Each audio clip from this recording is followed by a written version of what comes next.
نبی پاک صلی اللہ علیہ وآلہ وسلم کے دور میں ایک عورت آپ صلی اللہ علیہ وآلہ وسلم کے پاس آئی اور بہت زیادہ رونے لگی۔ آپ صلی اللہ علیہ وآلہ وسلم نے اس عورت سے پوچھا کہ اے اللہ کی نیک بندے، تم کیوں روتی ہو؟ تو اس عورت نے آپ صلی اللہ علیہ وآلہ وسلم سے کہا کہ یا رسول اللہ، مجھ سے گناہ ہو گیا ہے۔ آپ صلی اللہ علیہ وآلہ وسلم نے پوچھا کہ تم سے کیا گناہ ہوا ہے؟ اس عورت نے کہا کہ یا رسول اللہ، مجھ سے زنا کا گناہ ہو گیا ہے۔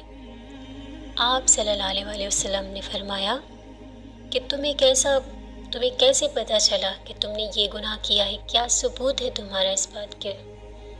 اس عورت نے کہا کہ میں ثبوت ہوں، میں گواہی دیتی ہوں کہ مجھ سے یہ گناہ ہوا ہے۔ آپ صلی اللہ علیہ وآلہ وسلم نے اس عورت سے کہا کہ 3 مہینے بعد آنا۔ وہ عورت چلی گئی۔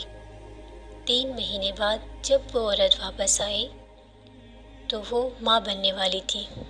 آپ صلی اللہ علیہ وآلہ وسلم نے جب دیکھا کہ وہ عورت ماں بننے والی ہے تو اس عورت نے آپ صلی اللہ علیہ وآلہ وسلم سے رو رو کر التجا کی کہ یا رسول اللہ، میں اپنے اس گناہ پر بہت پشیمان ہوں، میں سچے دل سے توبہ کرتی ہوں اور مجھے اس گناہ کی سزا دی جائے، جو بھی سزا بنتی ہے۔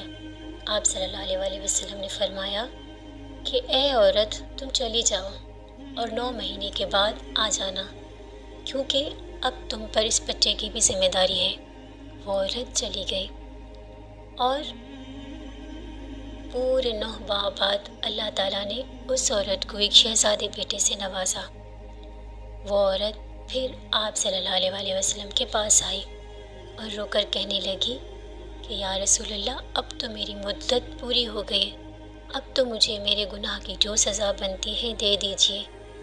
آپ صلی اللہ علیہ وآلہ وسلم نے اس عورت سے وہ بچہ لیا اور بھیگتی آنکھوں کے ساتھ وہاں کی عوام کو حکم دیا کہ اس عورت کو زمین میں گاڑ کر کوڑے مارے جائیں، چونکہ عرب میں اب بھی یہی رواج ہے کہ کوئی بھی مرد یا عورت اگر زنا کر لے یا بدکاری کا کام کرے تو اسی کو اسی طرح مارا جاتا ہے، اسے پتھروں سے مارا جاتا ہے اور تب تک مارا جاتا ہے جب تک وہ مر نہ جائے، اور یہ قانون اب تک عرب میں قائم ہے۔ تو آپ صلی اللہ علیہ وآلہ وسلم نے اس عورت کو بھی خدا کے حکم کے مطابق اور وہاں کے قانون کے مطابق یہی حکم دیا کہ اس کا سنگسار کیا جائے۔ سنگسار اس کو ہی کہتے ہیں کہ ایک گڑھا گود کے اس عورت کو اس میں ڈال کے صرف اس کا چہرے والا حصہ نکالتے ہیں اور پھر اس کو پتھر مارتے ہیں، اور اتنے پتھر مارتے ہیں جب تک وہ عورت مر نہ جائے۔ آپ صلی اللہ علیہ وآلہ وسلم نے جب یہ منظر دیکھا تو ان کے دل کو بہت تکلیف ہوئی، اور آپ صلی اللہ علیہ وآلہ وسلم نے وہاں کے لوگوں سے کہا کہ اے لوگوں، یہ عورت جنتی ہے، یہ عورت بخشی گئی ہے، اور بھیگتی آنکھوں سے اس عورت کی مغفرت کی دعا کی۔ یہ حال ہے۔ ہمارے پیارے نبی صلی اللہ علیہ وآلہ وسلم اپنی امت سے بہت زیادہ محبت کرتے تھے اور کرتے ہیں، اور تا قیامت اپنی امت سے محبت کرتے رہیں گے۔ اگر انہوں نے کوئی سزا ہمارے گناہوں کے لیے رکھی ہے تو اس میں بھی ہماری اپنی ہی بھلائی ہے۔ ویڈیو کو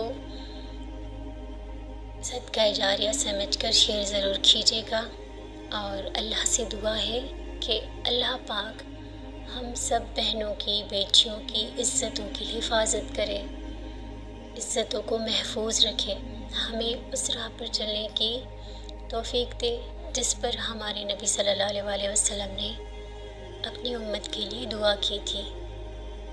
تو ملتے ہیں نیکسٹ ویڈیو میں، تب تک کے لیے اللہ حافظ۔